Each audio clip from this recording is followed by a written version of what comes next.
సర్పంచ్ గా 10 ఏళ్ళు, 5 ఏళ్ళు జిల్లా పరిషత్ చైర్మన్ గా, మేయర్ గా 10 ఏళ్ళు ఉంటూ ప్రజలకు సర్వీస్ చేసే విధానంలో ఎక్కడలో ఎటువంటి 73 వెహికల్స్, మా కార్పొరేషన్ వెహికల్స్, 570 మంది స్టాఫ్ తో నిత్యం కడప నగరంలో ఎప్పుడు క్లీన్ గా ఉంటే మేము మాజీ ముఖ్యమంత్రులు క్లాప్ ప్రోగ్రామ్ పెట్టా కానీ క్లాప్ ప్రోగ్రామ్ ఆటో తిప్పుతూ ఆర్థిక పరిస్థితి విధానాలు తీసుకోవాలి.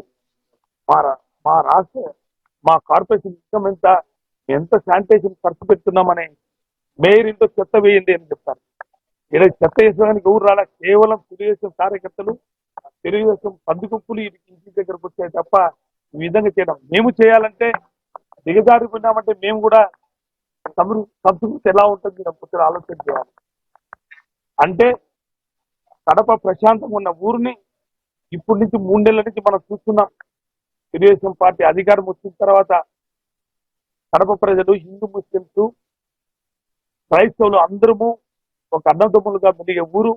30 ఏళ్ళుగా ఎప్పుడు జరగని అరాజ్మెంట్స్ ఈ 3 నెలల్లో తెలుగుదేశం పార్టీ అధికారంలోకి వచ్చిన తర్వాత, ఈ ఎమ్మెల్యే మాధవిరెడ్డి గెలిచిన తర్వాత కడపలో ఎక్కడ చూసినా అరాజ్మెంట్స్ జరుగుతున్నాయి.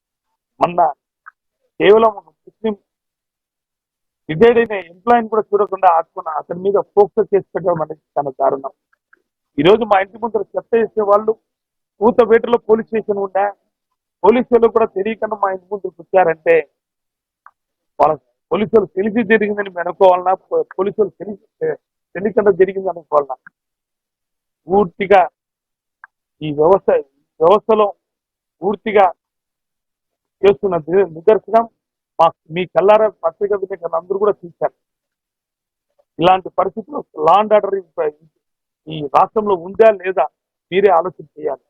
ఇంత హరాస్మెంట్ చేసి కేంద్రానికి మా జగన్మోహన్ విన్నవించుకున్నా కానీ కేవలం 3 నెలల్లో ఎంతమంది చనిపోయారు, ఏం చనిపోయినారు, ఏమో అప్పుడే 3 నెలలు కాకముందే తిండి చేస్తానవే, భయభ్రాంతులైనవా, తట్టుకునేవా అంటే ఎంత హీనంగా ఒక బీహార్ లాగా, ఒక ఒరిస్సా లాగా, ఒక వెస్ట్ బెంగాల్ లాగా ఈరోజు మన ఆంధ్ర రాష్ట్రం తయారవుతుందంటే దీన్ని అరికట్టే వాళ్ళు లేరా అని చెప్తున్నాం.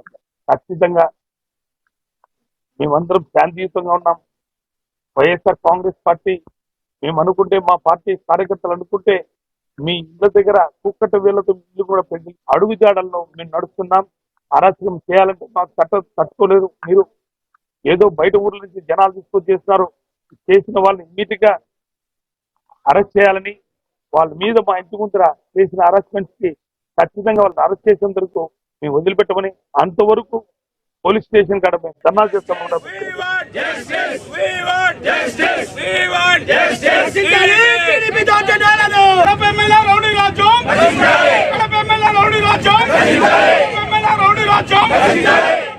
ప్రతి ఒక్కరూ తప్పనిసరిగా యూట్యూబ్లోకి వెళ్ళి కడప వార్తను లైక్ చేయండి, సబ్స్క్రైబ్ చేయండి.